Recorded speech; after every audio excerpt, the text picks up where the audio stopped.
ये गुरांग है। 22 दिसंबर 2026 में कैन प्रोटोकॉल, कैन का मतलब है क्योर ऑटिज्म नाउ प्रोटोकॉल, हमारा ग्रुप ज्वाइन किया था। तब स्पीच डिले था, पुअर आई कांटेक्ट था, हाइपर एक्टिव था। हाइपर एक्टिव से समझ गए ना, वो बंदर वाली कहानी कि बॉडी तो बच्चे का है लेकिन आत्मा बंदर की है, ऐसे।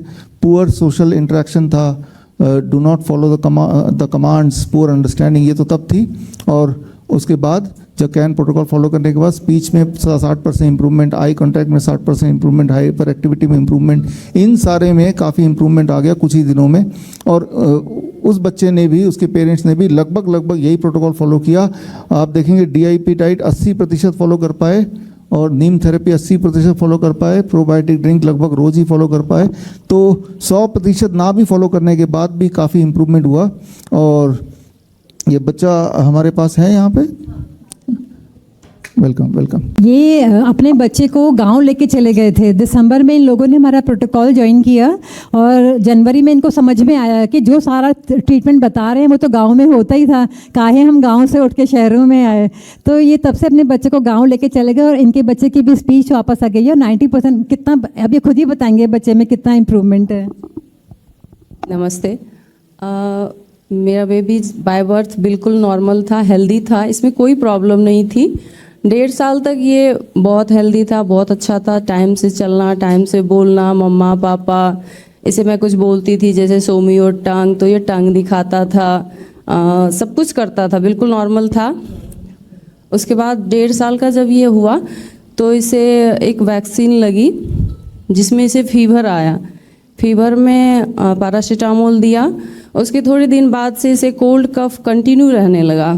तो मैं एक चाइल्ड स्पेशलिस्ट से मिली, उसने इसे 1 मंथ तक एंटीबायोटिक कंटिन्यू रखा, पर फिर भी ये 100% सही नहीं हुआ, इसे था ही कोल्ड कफ। तो फिर मैंने उसे बंद कर दी। उसके थोड़े दिन के बाद से बच्चे में थोड़े थोड़े सिम्टम्स नज़र आने लगे, जैसे इसने आई कांटेक्ट मिलाना छोड़ दिया। हम इसे कुछ बोलते थे तो ये कोई रिस्पॉन्ड नहीं करता था, एंड इसकी स्पीच भी चली गई, बोलना बिल्कुल बंद कर दिया, कुछ भी नहीं बोलता था। एंड उसके बाद से हम थोड़े दिन, हमें ऐसा लगा कि चलो बहुत छोटा है, अभी 1.5 साल का ही है, कोई नहीं बोलेगा, थोड़े दिन बाद बोलेगा। पर ऐसा करते करते हमें लगभग ये 2 साल का होने वाला था, तब तक सेम था, बिल्कुल आई कांटेक्ट 0 हो गया, हाइपर रहने लगा, उछल कूद करता था, बैठता नहीं था, ढंग से सोता नहीं था। तो उसके बाद फिर हम एक चाइल्ड स्पेशलिस्ट से मिले नेपाल में। तो वहाँ पे उसने ADHD सिम्टम्स बताया और बोला कि आप स्पीच थेरेपिस्ट से मिलो। तो फिर हम घर आए और हम लोग सोच ही रहे थे आपस में कि कहाँ मिले, किसको दिखाए। मैं बिहार से हूँ, रहती दिल्ली में हूँ। फिर उसी टाइम पे हमें फेसबुक पे डॉक्टर BRC सर का वीडियो देखने को मिला। तो मैं एक वीडियो देखी, उसके बाद और सारे सर्च करके देखी, बहुत सारे। तो मुझे ADHD और ऑटिज़म के बारे में पता चला। फिर उसी टाइम सर ने वो बुक रिलीज़ किया था, ऑटिज़म से आज़ादी। फिर मैं वो बुक बाय करके कैन प्रोटोकॉल में ग्रुप में ऐड हो गई, जिसे नमिता मैम गाइड करती है। सो मैं 22 दिसंबर से कैन प्रोटोकॉल फॉलो कर रही हूँ। कैन प्रोटोकॉल फॉलो करने के 1 वीक के अंदर ही मुझे अपने बेबी में चेंजेस नज़र आने लगे, जैसे कि इसकी हाइपर एक्टिविटी कम हो गई, इसका स्लीपिंग अच्छा होने लगा, एंड ये खाना सही से खाने लगा। ऐसा करते करते लगभग 15-20 दिन हुआ, तब तक में हम कैन प्रोटोकॉल को अच्छे से समझे। सर का वीडियो आता था, मैम हमें गाइड करती थी, एंड फिर हमें अपने बच्चे में इम्प्रूवमेंट दिख रही थी। फिर हम 20 जनवरी को हम लोगों ने आपस में डिसाइड किया कि हम गांव जाएंगे, क्योंकि कैन प्रोटोकॉल को जो हम समझे, मैम जो हमें समझाई, फिर मैम ने हमें सजेस्ट की कि अगर पॉसिबल हो तो आप लोग गांव जा सकते हो, क्योंकि गांव में बच्चे जल्दी क्योर होते हैं। गांव में वो मिट्टी और चूल्हे का खाना, अपने खेतों का साग सब्जी, सब कुछ खुला वातावरण, सब चीज़ अगर वो मिलेगा तो बच्चे जल्दी क्योर हो जाएंगे। फिर हम गाँव गए, गांव में हम कैन प्रोटोकॉल कंटिन्यू रखे और मैम की कही हुई बात सही हुई, बच्चे में बहुत अच्छे से इम्प्रूवमेंट आने लगी। 1 मंथ के बाद इसकी आई कांटेक्ट आने लगी, एंड इसकी अंडरस्टैंडिंग बढ़ने लगी, ये सोशल हो गया, पहले किसी से नहीं मिलता था, ये मिलने लगा। एंड 2 महीने के बाद इसकी स्पीच आनी स्टार्ट हो गई। सो अभी इसमें 20 to 30 वर्ड्स इम्प्रूव हो चुका है, जैसे मम्मा, पापा, दादा, दादी, दीदी, ये सब कुछ बोलता है। खाना खाना है तो खाना बोलता है।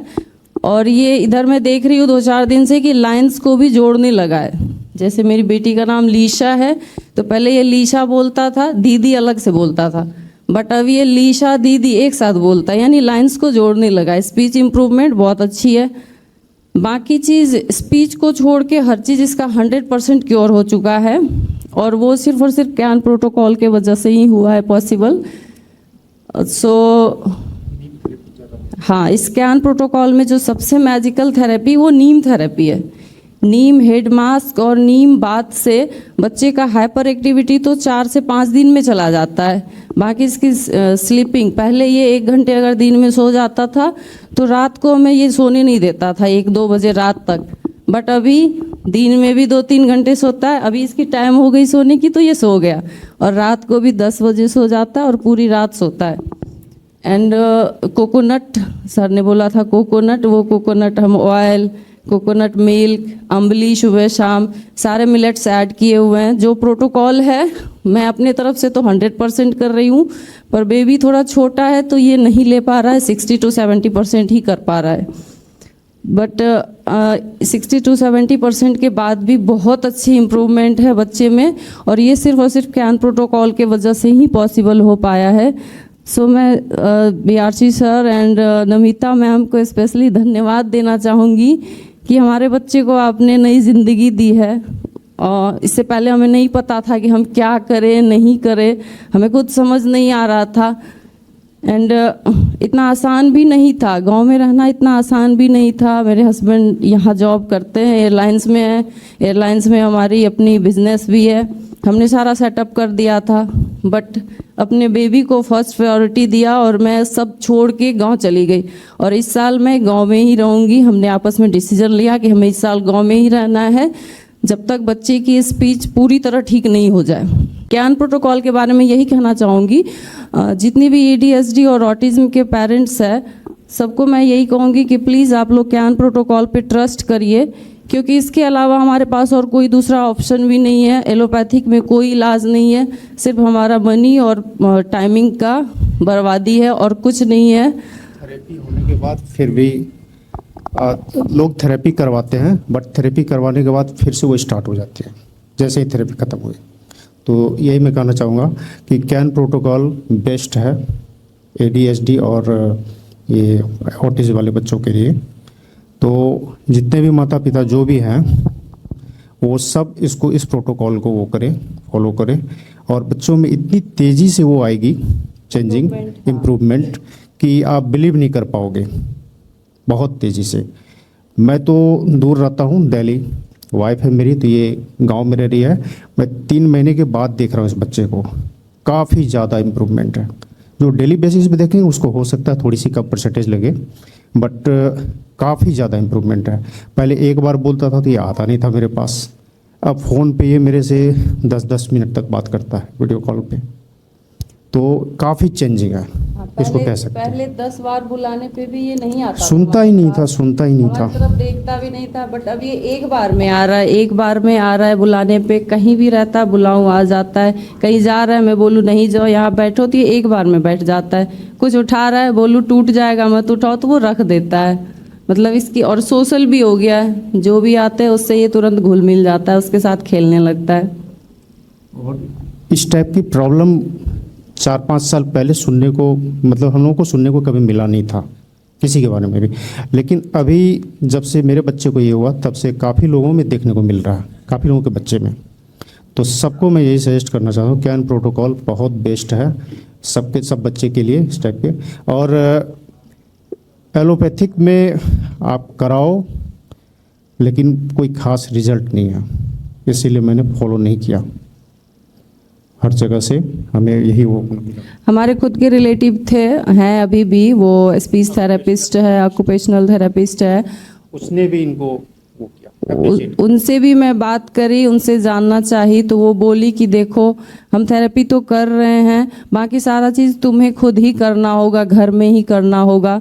कराया नहीं, हाँ, बट बच्चे की इतनी एज नहीं थी, तो हम लोग ये सोचते थे कि चलो थोड़े टाइम बाद ये सही हो जाएगा, लेकिन उसी से हमें इतनी इम्प्रूवमेंट मिली कि पर हमारे बच्चे के दुर्भाग्य थे कि इस ट्रैप में फंसे, पर हमारे बच्चे के सौभाग्य भी हैं कि सही टाइम पे हमें सर की गाइडेंस और मैम मिल गए, जो हमारे बच्चे समय रहते बिल्कुल इस ट्रैप से निकल गए हैं। अब हमें कोई टेंशन नहीं है, और कैन प्रोटोकॉल के साथ भी हम बिल्कुल कंफर्टेबल है। स्टार्टिंग में थोड़े टाइम दिक्कत आई थी सब कुछ करने में, पर अब कोई दिक्कत नहीं है, बिल्कुल ईजी वे में सब कुछ कर रही हूँ। और उसके साथ साथ हम भी स्वस्थ हो गए। मेरे घुटने में दर्द थी, तो नीम प्रोटोकॉल और सर की डीएपी डाइट से मैं भी सही हो गई हूँ, मुझे अब कोई पेन नहीं होता। हस्बैंड को बीपी था, ये 2 साल से बीपी की टैबलेट ले रहे थे। सर के डीएपी डाइट से इनका बीपी का टैबलेट भी छूट गया। इनका शुगर बढ़ गया था, वो शुगर तो 1 मंथ में ही इन्होंने 2 टेस्ट कराया, दोनों नॉर्मल आया। पहले टेस्ट में काफ़ी हाई था, सर का प्रोटोकॉल 15 दिन करने के बाद फिर टेस्ट किया तो थोड़ा कम हुआ, फिर 15 दिन करने के बाद टेस्ट किया तो नॉर्मल से भी नीचे आ गया था। सो डीएपी डाइट और ये कैन प्रोटोकॉल, ये दोनों बेस्ट है। कैन प्रोटोकॉल में बस सुबह बच्चे जगते थे तो मैं नीम देती थी, नीम पी लेता था, आसानी से पी लेता है, कोई परेशानी नहीं होती है। एंड उसके बाद कोकोनट ऑयल पिलाती थी, फिर अम्बली जो रात को बनाती थी फर्मेंट के लिए, वो अम्बली खाता था ये। फिर उसके बाद फ्रूट्स लेता था 12 बजे तक। उसके बाद ये सैलड एंड जो प्लेट 2 में इसका खाना होता था मिलेट्स का ही, वो लेता है। फिर बीच में इसे भूख लगती थी तो मैं ड्रिंक दे देती थी, जैसे कोकोनट मिल्क का या फिर कोई जूस इस टाइप का कुछ। फिर रात को ये 8 बजे से पहले 7 बजे के आसपास फ्रूट्स या वेजिटेबल्स और जो इसका मिलेट्स था वो ले लेता था, अम्बली। बस यही चीज़ फॉलो किया है। सिंपल है, आसान है, कोई दिक्कत नहीं होगा। अगर पॉसिबल है तो आप गांव जा सकते हैं, बट जिसको गांव में नहीं है सुविधा, तो वो अगर थोड़ा सा टाइम अपने बच्चे को दे तो शहर में भी कर सकते हैं, कोई दिक्कत नहीं होगी, कोई परेशानी नहीं होगी। हाँ, कर सकते हैं। इसमें कोई इसमें बिना कोई भी मतलब दवाई नहीं खानी है बच्चे को, और सिर्फ प्रोटोकॉल से ही और सिर्फ जो खाना खा रहे हैं उस खाने से ही इतना क्योर हो रहा है, ये अनबिलीवेबल है। ये तो मैजिक ही है ना कि कोई मेडिसिन हम यूज़ नहीं कर रहे हैं। सर जो नेचुरोपैथी, जो नेचुरल चीज़ बता रहे हैं वो हम अपने घर से ही अपने बच्चे को ठीक कर रहे हैं। इससे बेस्ट और क्या हो सकता है हमारे लिए? कुछ भी नहीं हो सकता। और बाय बर्थ जब ये नहीं था तो मुझे लग रहा है कि वैक्सीन की वजह से ही हुआ ना, वैक्सीन की वजह से मुझे लग रहा है। एक नॉर्मल बेबी अनहेल्दी हो गया, स्पीच डिले हो गया, इसके अंदर में इतनी सारी प्रॉब्लम हो गई। उससे पहले कुछ नहीं हुआ था, ना कोई एक्सीडेंट ना कुछ, ऐसा कुछ भी नहीं। सिर्फ वो वैक्सीन लगी, एंटीबायोटिक्स चला और उसके बाद में बेबी में प्रॉब्लम स्टार्ट। बट अभी हम बहुत हैप्पी हैं, खुश हैं, हमारे फैमिली में अब कोई टेंशन नहीं है। बच्चा हमारा स्पीच को छोड़ के हर चीज़ इसका 100% क्योर हो चुका है, कोई दिक्कत नहीं है। बस मैं कैन प्रोटोकॉल फॉलो कर रही हूँ, आगे भी कंटिन्यू रखूँगी और पूरे फैमिली मेरे हेल्दी रहेंगे। बच्चा भी बहुत जल्द और अच्छे से बोलने लगेगा। सो मैं सर को और मैम को बहुत बहुत धन्यवाद, दिल से धन्यवाद देना चाहूँगी। Thank you so much ma'am and sir. और एक ये फोटो और है, इसमें आप देखिए कि बच्चे के यहाँ पर बॉयल था। तो ऐसे बच्चों की बॉडी पे बहुत सारे बॉयल्स हो जाते हैं क्योंकि इनके शरीर में बहुत गर्मी होती है। आप साइड होंगे थोड़ा तो, मगर मैंने इनको यही बोला कि आप घबराइए मत, आप बस हमारे प्रोटोकॉल पे फोकस करिए। तो किसी बच्चे को अस्थमा होता है, किसी को बॉल्ड हेड होता है, कुछ भी कोई भी प्रॉब्लम होती है, कैन प्रोटोकॉल से वो 1 महीने के अंदर अंदर ठीक हो जाती है। तो यही मैंने इनको फेथ दिलाया कि आप बिल्कुल फोकस मत करिए। और आप देखिए जब हमारे से ये जुड़े थे तो ये इस तरह का इनका पेनिस था और अभी वहाँ पर वो फोटो में बिल्कुल नॉर्मल है। आप आए और बाकी सारे पेरेंट्स के लिए इंस्पिरेशन बने, एक बिलीफ के लिए एग्जाम्पल बने, ये बहुत बड़ी बात है। और आपके लिए एक स्मृति चिन्ह हमारे आज के chief guest Meenakshi ji, please आएँ। इनके हाथों से, उनके हाथों से आपको लेना है। यस, आप भी आइए, आप भी आइए। कम कम कम।